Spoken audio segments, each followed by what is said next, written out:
कौन कौन सी प्रॉपर्टीज कर ली थी एक्सपोनेंशियल की? आई थिंक मीन और वेरिएंस वगैरह निकाल लिए थे, है ना, एक्सपोनेंशियल डिस्ट्रीब्यूशन से। तो एक्सपोनेंशियल डिस्ट्रीब्यूशन से आप लोगों ने मोमेंट जनरेटिंग फंक्शन कर लिया था इसका? उसके बाद मीन वेरिएंस, हाँ जी, क्या आया था ये सब कुछ? मोमेंट जनरेटिंग फंक्शन क्या आया था? 1 minus 4 lambda power -1 -3 upon lambda raise to power -1। तो यहाँ से हमने बात की थी कि जब आप लोग इस पे बाइनोमियल अप्लाई करोगे तो आपके पास p की power r upon r factorial के कोफिशिएंट्स आ जाएंगे, है ना। तो कंडीशन क्या होती है साथ में? बाइनोमियल तभी अप्लाई हो पाएगी ना, if mode p is less then lambda. Mean और वेरिएंस निकाले थे? क्या आए थे? मीन जो है वो 1 अपॉन लैम्डा आया था और वेरिएंस जो है वो 1 अपॉन लैम्डा स्क्वायर। उसके बाद कुछ एक प्रॉपर्टीज और हैं। क्यूमुलेंट्स आपको कहा था मैंने करके आना। क्यूमुलेंट्स क्या होते हैं? Log of moment generating function. तो इस पे बात की थी कि जब आपने इसका लॉग लिया था तो -1 लॉग ऑफ दिस थिंग। इसकी एक्सपेंशन ऑलरेडी आती है, तो ओनली सिर्फ एक नेगेटिव साइन का फर्क पड़ेगा, ठीक है। तो जैसे ही आप लोग माइनस अप्लाई करोगे आपके पास सारे के सारे क्यूमुलेंट्स आ जाएंगे। उससे स्क्यूनेस की प्रोसेस, ये बोला था ना कि ये करना है आपने, ये करके आना। और एक दो प्रॉपर्टीज जो हमने डिस्कस करनी है, we are left with mean deviation about mean. ये नहीं की थी ना, मीन डेविएशन अबाउट मीन, जो ये आपकी प्रॉपर्टी है एक्सपोनेंशियल डिस्ट्रीब्यूशन में। मीन डेविएशन अबाउट मीन ये इंपॉर्टेंट है ऑफ एक्सपोनेंशियल डिस्ट्रीब्यूशन, आपको कैलकुलेट करना है। और ये आप सबके लिए कर रहे हो जनरली। मीन हम ऑलरेडी निकाल चुके होते हैं, है ना। तो मीन डेविएशन अबाउट मीन क्या बनेगा बताओ? Expectation of mod x minus mu, यही होता है। तो मॉड x माइनस म्यू करोगे तो what will you get? Mu क्या है? 1 अपॉन लैम्डा। इसका मतलब है इसकी एक्सपेक्टेशन फाइंड आउट करनी है, तो कर लीजिए। This is mod lambda x minus 1 और लैम्डा जो है वो कांस्टेंट लेके चल रहे हैं, पॉजिटिव है, you can take it outside 1 upon lambda. इसकी एक्सपेक्टेशन देखनी है, क्या होगी? प्रोबेबिलिटी फंक्शन क्या था एक्सपोनेंशियल का? लैम्डा e ठीक है, तो लगा दो फिर lambda e raise to power minus lambda x 0 से इंफिनिटी। बस आपको इसको कैलकुलेट करना है 1 अपॉन लैम्डा। और इसको कैलकुलेट करने के लिए क्योंकि मोड है, क्या करना पड़ेगा? जनरली हम इसको कुछ सब्स्टिट्यूट कर लेते होते हैं, है ना। तो लैम्डा x को कुछ भी t y कुछ भी पुट कर लो, तो ये मोड y माइनस 1 हो जाएगा और लैम्डा टाइम्स dx क्या हो जाएगा तुम्हारा? dy और साथ में e की power -1। Is it okay? 0 to infinity, तो 0 टू इंफिनिटी को क्या करोगे? दिख रहा है साफ ही, मोड में y -1 है तो y पे इंटीग्रेशन ब्रेक करेंगे, मोड y -1 और साथ में एक और इंटीग्रल आ जाएगा 1 टू इंफिनिटी वाला, ठीक है जी।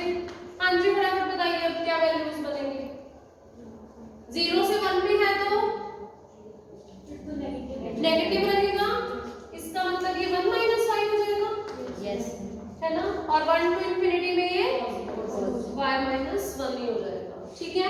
बच्चे इसमें करके देख लो कोई भी, जैसे e की पावर -5 y माइनस 1, अगर आप इसको इंटीग्रेट करते हो तो क्या आएगा? बाय पार्ट्स ही होगी ना इंटीग्रेशन, क्लियर है। e raise to power -5 y minus 1 integration करोगे तो फर्स्ट फंक्शन उसको ले ले, है ना, फर्स्ट फंक्शन एज सच, इसकी integration minus derivative of first और उसकी इंटीग्रेशन की फिर से इंटीग्रेशन, जब फिर से इंटीग्रेशन करेंगे तो माइनस आ जाएगा। मतलब इस तरह आ रहा है आपके पास। ये किसका किया है हमने? उस वाले का किया है, दूसरे वाले का, ठीक है। तो ये आपका क्या बन गया? माइनस y टाइम्स e की पावर -5 और plus e raise to power -5 minus e raise to power -5। तो अल्टीमेटली आपके पास ना सिर्फ ये बच रहा है 1 टू इंफिनिटी। हाँ जी, तो क्या बनेगा? इंफिनिटी डालेंगे तो 0 हो जाएगा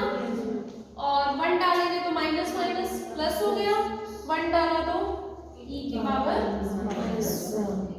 क्लियर हो गया। सिमिलरली आप ये भी कैलकुलेट कर लेंगे, हो जाएगा ना, बाय पार्ट्स इंटीग्रेशन ही करनी है।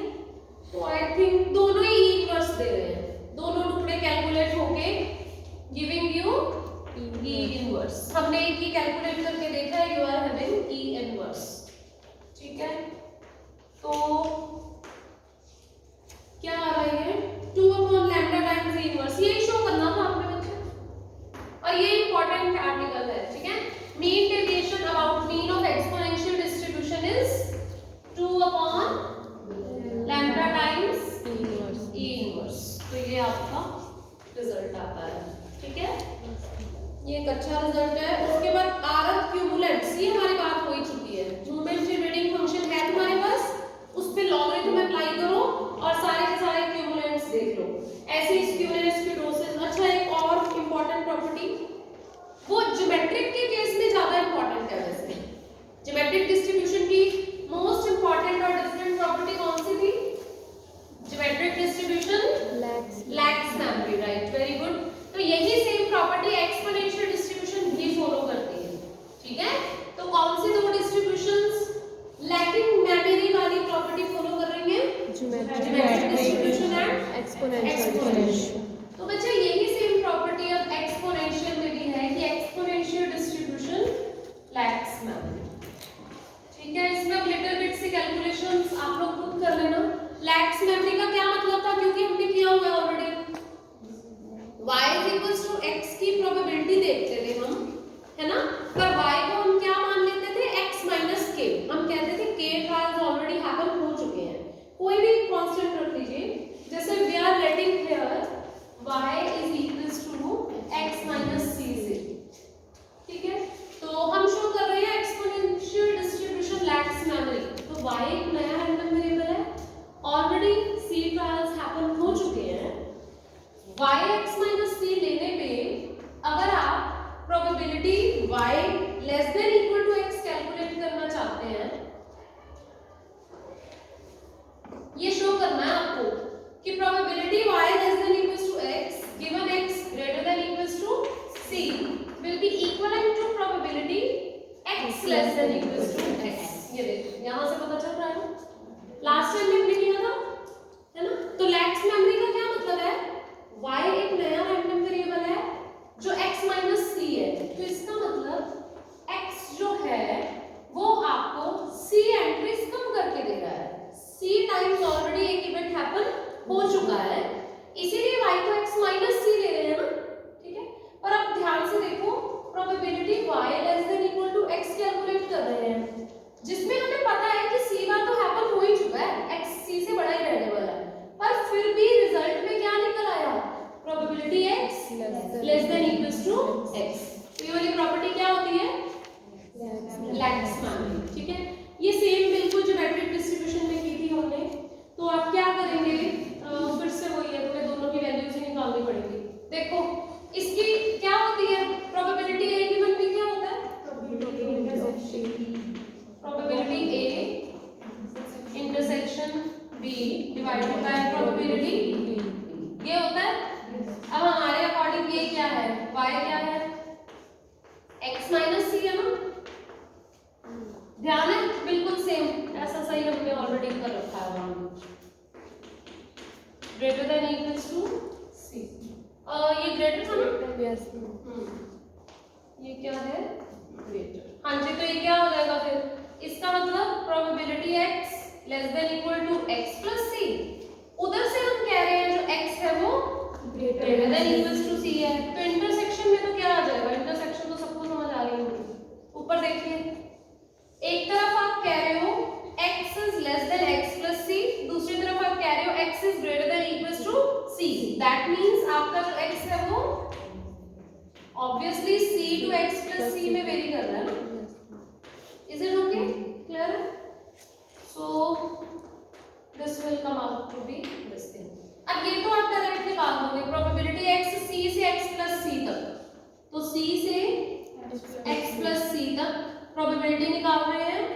कॉन्टिन्यूअस है ना, कॉन्टिन्यूअस डिस्ट्रीब्यूशन है, तो c से x plus c lambda e की पावर माइनस लैम्डा। और ऐसा ही सेम यहाँ पे c से infinity lambda e raise to power minus lambda x। Calculate करोगे क्या बन जाएगा? कैलकुलेट कर लोगे खुद से, इंटीग्रेट कर लेना, ये हुआ ही पड़ा है। e की पावर माइनस लैम्डा x को कैलकुलेट करोगे तो नीचे माइनस लैम्डा आ गया, ये तुम्हारा लैम्डा कैंसिल हो गया, आपके पास बचा सिर्फ minus e raise to power minus lambda x। अब ये लिमिट्स डाल दो तो आपके पास क्या बचेगा? पहले c डाल दो, ये हो गया, और ये वाली वैल्यू डली तो लैम्डा x प्लस c। तो ये e की पावर माइनस लैम्डा x और e की power minus lambda c common ले लें, e की पावर माइनस लैम्डा c, ठीक है। तो आपके पास 1 माइनस e की पावर माइनस लैम्डा x, बस कुछ ऐसा बच जाएगा। ऑब्वियसली कैलकुलेशन है, ठीक है। नीचे वाले का क्या बनेगा डायरेक्टली बताइए, कैलकुलेट कर लेना। अब आगे ये तुम्हारा e की पावर माइनस लैम्डा c और ये सब आ गया ना, और नीचे वाले को कैलकुलेट करोगे तो it is coming out to be, ये आ गया ना 1 minus e power minus lambda cancel हो जाएगा, ठीक है। हमारे पास खाली क्या बचा? हाँ जी, कुछ और आ रहा है क्या? अच्छा, e की पावर माइनस c लैम्डा आ रहा है, या कैलकुलेट किया नहीं हमने, यही है, ये वाला था ना, करके देख लो। इंटीग्रेशन करी, लैम्डा से लैम्डा कट गया, यही बचना है, लिमिट से तो भरनी है। c टू इंफिनिटी, इंफिनिटी भरोगे तो 0 0 ही हो जाएगा, c भरोगे तो माइनस लैम्डा, ठीक है। So we just left with e raise to power minus lambda x minus 1। Negative बचना है कि खत्म हो गया? खत्म हो जाएगा, इट विल वैनिश, ठीक है। कैलकुलेशन करके देख लेना, you will simply get 1 minus e raise to power minus lambda x। बच्चों ये क्वांटिटीज कैंसिल हो जाएंगी ना, तो आपके पास अल्टीमेटली इसको कैलकुलेट करके क्या आया?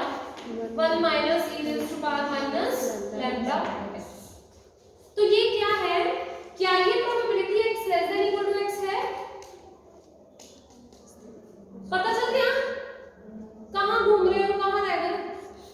ये तो हमने कैलकुलेट किया ही था, यहां तक पहुंच गए ना, ये कैलकुलेट कर लिया, ये आ गया, है ना। पता नहीं कहां रास्ते में रह गए, ये किया था कैलकुलेट, इसकी वैल्यू ऐसे आ गई थी ना, ऐसे। ये मैंने बोला खुद कैलकुलेट कर लेना, कैलकुलेशन की पड़ी है, यही वाली वैल्यू बन रही थी, बस c से इंफिनिटी वैल्यू से पुट करनी थी ना। इंफिनिटी पुट किया तो 0, माइनस माइनस हो गया प्लस, c पुट करोगे तो आपके पास खाली यही बचेगा, सिंपल है। ये तुम्हारा कैंसिल हो गया, तो अल्टीमेटली रिजल्ट क्या बना? 1 minus e raise to power minus lambda. यहां तक सबको क्लियर है? Yes ma'am. ओके, अब हमें देखना था कि ये प्रोबेबिलिटी जो हम कैलकुलेट कर रहे हैं ये इसके बराबर आनी चाहिए, क्या ऐसा हो रहा है? इसके बराबर आ रही है। अब आप ये भी देखो क्या बनेगी, फिर वही सेम कैलकुलेशंस, है ना। तो probability x less than equal to x का मतलब क्या हुआ? फिर 0 टू x लैम्डा e की पावर माइनस लैम्डा। इंटीग्रेशन करके लैम्डा तो कट ही जाता है, ये बचता है ना खाली, ठीक हो गया। तो फिर से सब्स्टिट्यूट करेंगे तो आपके पास क्या आएगा?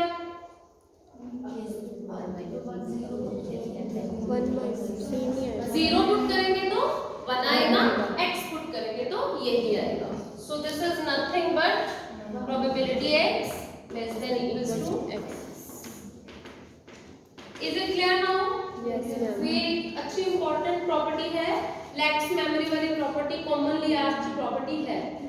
ओके, चलिए नेक्स्ट देखिए, बस this was all about the properties of exponential distribution. Okay, तो अब है कि आप एक्सपोनेंशियल डिस्ट्रीब्यूशन को अप्लाई कैसे करेंगे।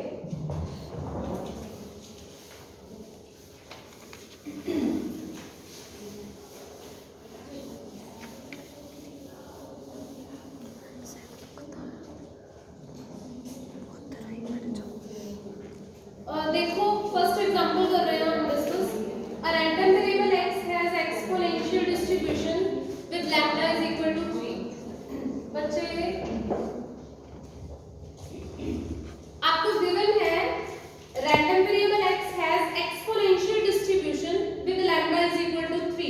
लैम्डा मिलते ही अपने को क्या पता लग गया, प्रोबेबिलिटी लैम्डा कितना है 3, तो fx क्या हो जाएगा, साथ के साथ ही पता लग गया, हाँ जी, अदरवाइज प्रोबेबिलिटी डिस्ट्रीब्यूशन पता चल गई। Now find probability x greater than equals to 4, standard deviation, coefficient of variation, ये वो वेरी सिंपल। क्या करोगे, जब प्रोबेबिलिटी पता चल गई तो फिर तो कुछ भी नहीं करना, x ग्रेटर देन 4 तो क्या करना है 4 टू इंफिनिटी कर लेना, इसको कैलकुलेशंस अपने आप कर लेना, ठीक है, ये तो हो जाएगा। और क्या निकालना है, स्टैंडर्ड डेविएशन क्या होती है, वेरिएंस का पॉजिटिव रूट, वेरिएंस क्या थी 1/9, तो ये 1/3 रह जाएगी, ठीक है, 1/9 आपकी वेरिएंस हो गई, वो निकाल लेना। और coefficient of variation sigma by mu into 100, ठीक है, बस हो जाएगा बच्चे। ये तो कुछ नहीं है, जस्ट वैल्यूज पुट करनी है हर जगह पे। नेक्स्ट देखिए सेकंड वन, ये इंपॉर्टेंट है, आया भी हुआ है एग्जाम में।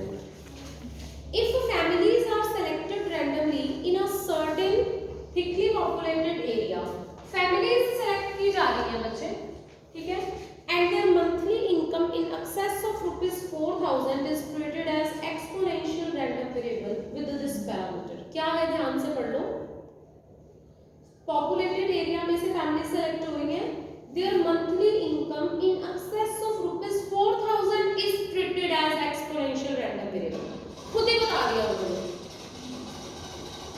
Monthly income in excess of ₹4000, तो 4000 से जितनी ज्यादा इनकम होगी वो क्या होगा हमारा रैंडम वेरिएबल, ठीक है। x is a random variable defined as monthly income in excess of ₹4000। अब इसमें ना हमारी अपनी जजमेंट नहीं होती उतनी अच्छे से, उन्होंने कहा ही इस तरीके से है with lambda is equals to this thing, इसलिए हम उसमें एक्सपोनेंशियल डिस्ट्रीब्यूशन ही फॉलो करवाएंगे। देखो आपको बोल दिया ना उसने, is treated as a exponential random variable, हमें कहा गया है इसलिए हम उसको ऐसे ट्रीट कर रहे हैं। Got it, is treated as an exponential random variable with the parameter lambda is equals to 1/2000, ठीक है। Then find the probability that 3 out of 4 families is selected in the area have income in excess of ₹5000। अब आपको निकालना क्या है, probability निकालो कि 3 out of 4 families जो है उनकी इनकम क्या है 5000, एक्सेस ऑफ ₹5000। इसमें ना दो चीजें बोल दी गई है तुम्हें इकट्ठी। पहले तो तुम्हारा रैंडम वेरिएबल तुम्हें क्या दे रहा है, monthly income in excess of ₹4000, but हमें क्या चाहिए, monthly income in excess of ₹5000। तो सबसे पहले तो हमें x ग्रेटर देन 1000 चाहिए, हमारे लिए वही सक्सेस होगी, क्योंकि हमें क्या चाहिए, वो फैमिलीज जिनकी मंथली इनकम 5000 से कम है। गॉट इट, तो प्रोबेबिलिटी ऑफ सक्सेस क्या होगी, probability x greater than 1000। It is simple to calculate, क्या करेंगे, x ग्रेटर देन 1000 के लिए 1000 से इंफिनिटी तक इंटीग्रेशन कर देंगे, और क्या करना है, लैम्डा e की पावर, ये लैम्डा ऐसा सही दे रखा ना, माइनस लैम्डा x, ठीक है, ये तो है ही, इसकी इंटीग्रेशन तो हमेशा हमें यही देती है, वो लैम्डा कट ही जाता होता है ना। अभी 2-3 बार कर लिया हमने, कितनी बार कर लिया है, तो 1000 से इंफिनिटी, इसको कैलकुलेट कर लेंगे, ठीक है। इंफिनिटी ने क्या देना हमेशा 0, जब 1000 डालोगे तो e की पावर माइनस हाफ रह जाएगा, माइनस माइनस प्लस हो गया, हाँ वो 1/2000 दिया ना, जब 1000 डालोगे तो 1/2 ही बचेगा, या 1000 2000। इज इट ओके, तो इस तरह से हमारे पास क्या आ गई, प्रोबेबिलिटी ऑफ सक्सेस। पहले ये बात समझिए, आप लोगों को कहा गया था we want the probability that 3 out of 4 families are having income